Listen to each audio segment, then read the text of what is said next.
Okay, alright. Before tayo sa Kimpogan up for today, guys. Eto na naman tayo, guys. Update sa Kimpogan up. Eto guys, marami po mga netizen na nagtatanong sa atin tungkol sa bakit di tayo nakapag-update ng ilang araw. Yan guys, ay makapag-update po tayo sa ngayon dahil hindi na po tayo medyo busy. At sa araw po ay sobrang kasing busy natin guys, kaya hindi tayo nakapag-update. Ngayon guys, may bago po tayong ayuda sa mga fans na lagi nanonood sa atin. Ay maraming salamat po. Lalo na yung mga pinakamamahal natin na senior citizen dyan. Okay, alright. Dito na po tayo sa Kimpogan up guys. Ito guys si Kim Chiu po ay maraming nakapansin kay Kim Chiu sa ngayon na yung pinag-question kasi guys sa kanya ngayon ay ano na yung magiging investment niya since naging sila ni Paolo. That was yan po yung question sa kanya guys. Question.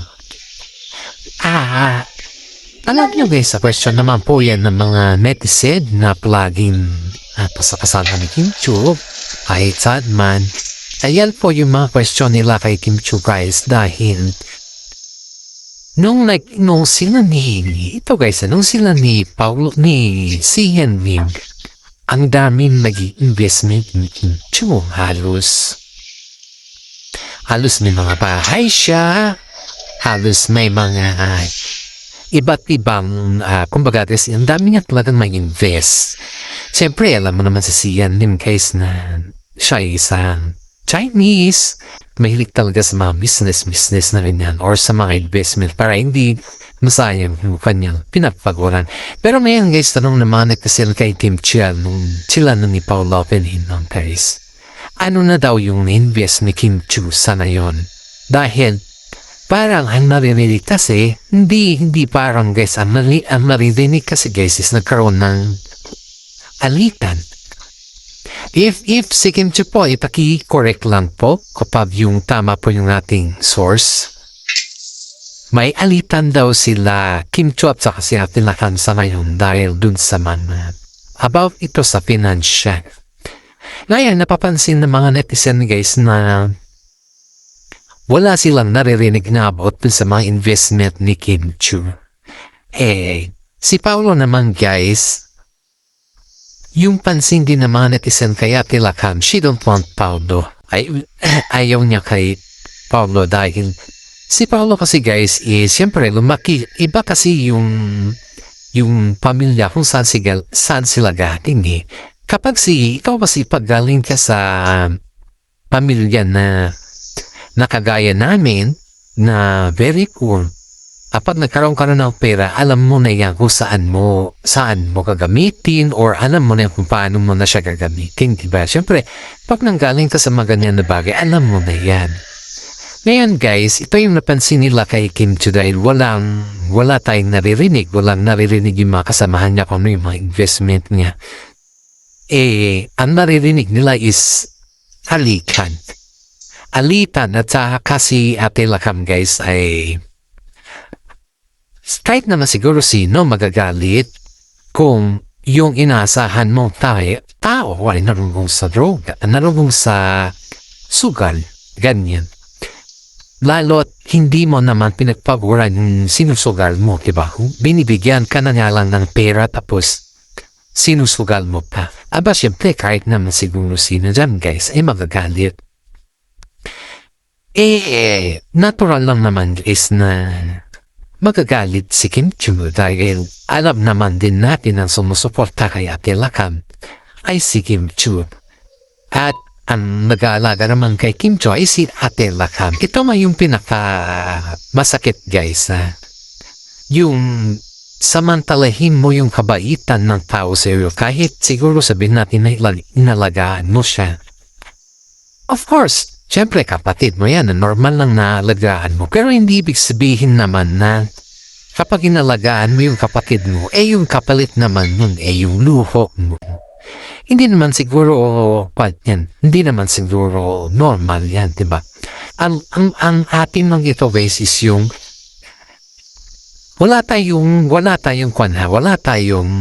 hindi tayo against kay Ate Lakam at hindi naman tayo against kay Kimchi. Pero yung akin lang dito guys is yung advice lang natin dito sa mga nagsusugaw. Kasi ako guys, pinaka-allergic ko sa lahat ay yung nagsusugal ba. Sa mga sugalera, ganun naman natin. Huwag ninyong sayahin ang pera. Pinagpagmura ninyo or pinagpagmura ng iba. Dahil ang sugal po ay pag iyan naging habit mo, bihira ka lang mananalo dyan, mas malaki pa yung talo mo dyan. Believe it or not. Sa mga hindi naniniwala sa mga ganyan na kasabihan guys ay nasa inyo na yan. Pero para sa akin guys is ang sugal ay nakakatakot yan. Yan yung sinasabi nila na huwag mo umpisahan pag ikaw ay konti lang ang pera. Kasi pag yan ang umpisahan mo, lahat na yan. Lahat na yan. Susunod at susunod. Pakunti-kunti lang yan. Then after that, ayan. Nandyan na. Lumalaki at lumalaki na yan. Gaya ng mga nangyayari sa mga iba nating kasamahan. Huwag ayaw ko mabanggit kay sa iba nating kasamahan. Ayaw ko rin mabanggit sa showbiz guys. Ginawang habit ang pagsusugal ng casino. Mapa, cellphone, or saan ang gulo. Pero ngayon, tingnan mo. Halos hindi mo na siya mahagilap. Halos mga issues sa kanya is pahingi GCash, pahingi ganito. Ay, may sakit ang nanay ko, may sakit ang kapatid ko. Ganun. Yun yung palagi niyang nirarason sa mga kasamahan niya para lang mabigyan siya ng pera. At hindi alam ng mga kasama niya na yung binibigay pala sa kanya is nalulong na sa draw, nalulong na sa bisyo. Kaya ng pagsusugan. Nalaman lang nila guys na may bisyo siyang sugal nung may nakapagsabi na halos hindi na siya nakapabayad ng utang. Yun guys, kaya yan yung malaking problema ni Kimchi sa ngayon na ayaw niya sabihin sa publiko dahil lahat ng mga sinasabi kasi hindi naman nagsasalita si Ate Lakam pero yung nakakarinig, hindi naman niya dinadayalig si Kimchi guys. Pero yung nakakarinig mismo sa kanya mga sinasabi mismo ay nakakarating din kay Kimchi. Pero si Kimchi po guys is hinahayaan niya na lang. Pero may mga time din na napapaisip si Kimchi kung bakit yung mga binabayaran niya ay hindi pala bayad. Nagtataka si Kimchi kung saan napunta yung pera na binibigay niya kay Ate. Yun yung pinakamasakit sa part ni Kimchi guys na yung ang akala niya is nagbabayad, binabayad natin at ang lahat ng mga kailangan na yung pala binabalikan si Kimchi. Binabalikan at sinisingil si Kimchi guys. Bayan, ang tanong ng mga netizen, tanong niya, kasi lumabas kasi yung issue na wala nang, hindi na parang wala nang investment si Kimchi since naging sila ni Pao Bahera. Yun ito guys, nanggaling ito sa may nakapagsabi na legit na sources natin na nanggaling iyon sa blind items sa isang babae na sinabi na parang si Pao lang natutulak kay Kimchi na wag mag-invest. Yun guys, yun yung sinasabi nila dito. Pero in fairness naman kay Kimchi kahit ganun yung ginawa ni Ate Lakam sa kanya, hindi siya nagtanim ng galit. Pero si Ate Lakam medyo may something guys. Di naman natin pwedeng sabihin kung ano yung something sa kanila dahil tayo dito ay mahirap. Nahihirapan tayo magsabi. Isipin natin na yung pagsabi ni Kimchi kung ano-ano man dyan ay dapat may proven tayo kasing mahirap. Pero in fairness guys, in fairness, Si Kim Cho nung nalaman niya na hindi binabayaran ni Ate Lakam lahat ng mga payment na binibigay niya, umiyak lang siya. Hindi man niya masabi mismo kay Ate Lakam na ganon. Kasi nga, ang palaging sinusumbat ni Ate Lakam sa kanya is, ako ang nag-alaga sa iyo. Yun guys, yung palagi sinusumbat ni Ate Lakam kay Kim Cho na lumaki na daw yung Kim Cho, napunta na rin sa punto na ayaw na ni Ate Lakam kay Paolo Avellino kasi ang iisip niya si Paolo Avellino ay sinusunsulan niya si Kim Cho na wag na magbigay ng pera o ganito. Yun yung mga sabi-sabi dito guys, pero si Kim Cho po ay very calm down lang dahil ayaw niya naman na mapahamak ang kanyang boyfriend. Sipin mo yung sabihin ka mismo ng kapatid mo na lumaki yung ulo mo dahil sa boyfriend mo yan. Aba, parang kahit naman siguro sino, halimbawa, ganun yung sabihin sa'yo ng kapatid mo, para ikaw na nga lang itong nagmamalasakit, di ba? Ikaw na nga lang ito nabibigay ng pera, sustento, luho, pati pagsusugal, kinukuha pa niya sa'yo. Aba, magpasalamat ka na dun kasi may kapatid kang gano'n. Hindi yung itadamay mo pa yung boyfriend niya. Parang kasi pakiramdam kasi ni Ate Lakam guys na iniiwasan siya ni Kim Cho dahil daw dun. Kahit naman siguro sino, hindi mo, wag mo sabihin na pakiramdam mo na lang. Kasi isipin mo na, yung bang pinaghirapan ng kapatid mo, tapos, idadamay mo pa yung mahal niya sa buhay. Wala namang ginagawa si Paolo sa'yo. Kahit naman siguro sino pa dadamay ka ng ibang tao. Yan yung palagi nilarason nila guys na parang wala na daw si ganito, parang something na ganito. Isipin mo to yung idadamay mo yung taong wala naman kinalaman sa issue mo. Dahil yung issue mo is about sa pagsusugal mo tapos idadamay mo yung ibang tao. Yan yung pinakamahirap sa lahat Saka si Kim Cho guys ayaw niya na madamay si Paolo sa kanilang alitan ni Ate Lakam. Kaya mas minabuti ni Kim Cho na baga is nanahimik. Dahil siyempre mahirap guys. Idadamay mo yung tao na walang kalalab sa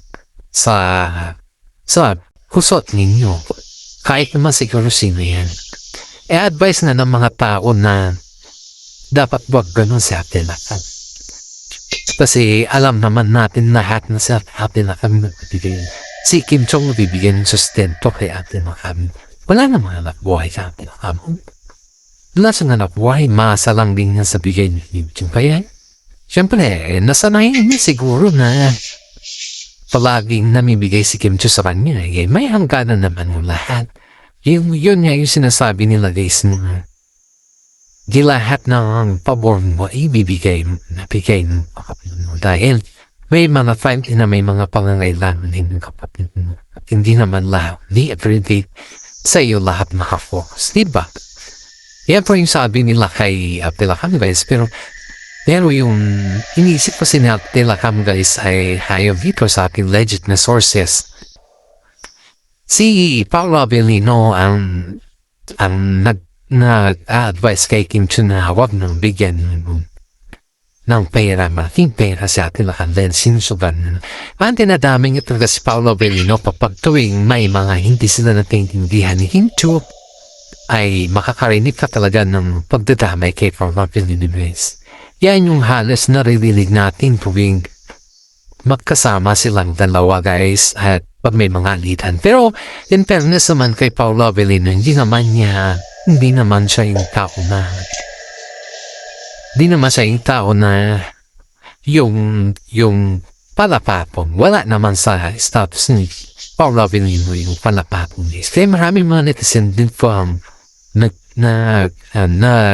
kay Paolo Avellino na sobrang bait niya dahil hindi niya pinapapulan yung sinasabi nila. Sinasabi nila tilakang kay Kim Jong guys. Kaya yun guys, alam naman din natin na mabait si Paolo. Alam din naman natin na si Paolo po ay hindi kagaya ng mga iba na alam mo na, di ba?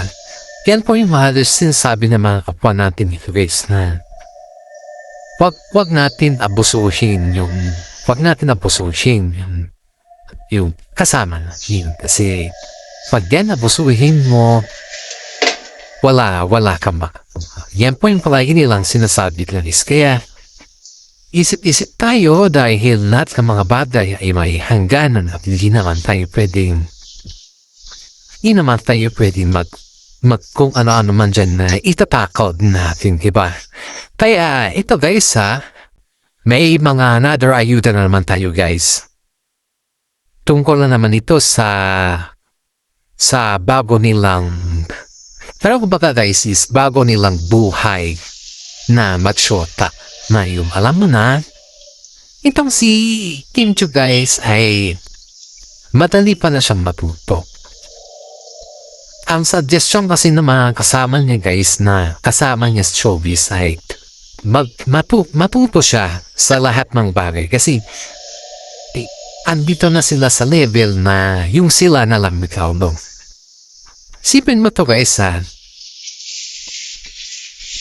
ang gusto kasi ng part ni nanay ni Kim Chiu guys ay yung part ni Paolo guys ay magkaroon na ng apo.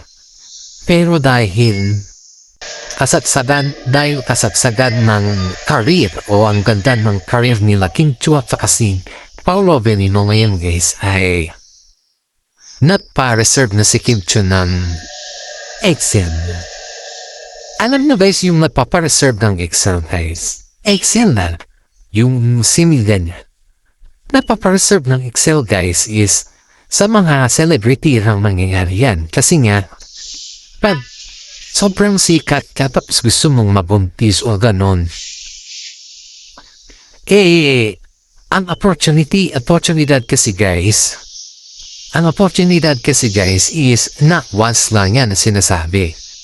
Kaya ginagawa lang ng mga artista yan na kung saan ay nagpapareserve sila ng mga Excel para sa ganon pag ready na sila at medyo lows na sila, doon na sila makakana. Doon na sila makakana. Na yun yung tinatawag na napapareserve na sila ng similya. At yan po yung ginawa ni Kim Chiu guys na nagpareserve siya ng similya niya kasi ilang taon na si Kim Chiu, mga 30 plus na. Meron naman din natin pag 30 plus ka na, pag magpo-40 ka na organ nun, nakakapapap na daw yan sa isang babae. Mahirap daw mga anak o something ganun. Ay yung similye yung Excel ni Kim Chiu pinarasan na. Pero kay Paolo Avellino naman kaysa wala naman kay Paolo Avellino kung nagpa-reserve na si Kim Chiu ng kanyang similya. Kasi nga si Paolo naman ay alam naman din natin na kung ano man yung desisyon ni Kim Chiu sa kanyang buhay ay todo suporta lang yan si Paolo. Wala naman siyang nasasabi na comment or something. Kundi todo suporta lang yan kay Kim Chiu. Wala naman tayo naririnig niya mga iba pang comment yan. Kaya marami mga netizen po ang nagsasabi na kahit gaano kahirap yung sitwasyon o kung kahit gaano katindi yung sitwasyon guys ay nandun pa rin tayo sa punto na think positive always. Kasi yung pag-reserve naman ni Kim Chiu ng tanang similya ay ikakabuti naman niya yun guys. Hindi naman yung ikakasira niya. Kasi ang pag-reserve ng similya guys ay ibig sabihin hindi ka pa ready na manganak. Pero natatakot ka kasi ang mga babae may mga expiration mga yan. Tinatawag na may mga expiration guys is yung pag hindi ka na magregla. Yung pag hindi ka na magregla yun na yun. Pero pag yun na yung menopausal, pag di ka na nagre-regla, di ka na makakabuo ng bata nun. Kasi pag nag-stop ng regla mo, menopause ka na nun. Yun yung expiration ng babae. Sa lalaki naman guys is wala naman yun. Wala naman silang expiration kasi nga hindi naman sila na biniregla. Kahit pa nga lolo ng papabuntis pa, di ba? Pero yung si babae may expiration talaga. Under sa tinatawag na menstruational period. Pag nag-stop na yung mens mo, yan na yung time na hindi ka na makakabuo na anak. And this is for today guys. Maraming salamat sa inyo at God bless po sa ating lahat.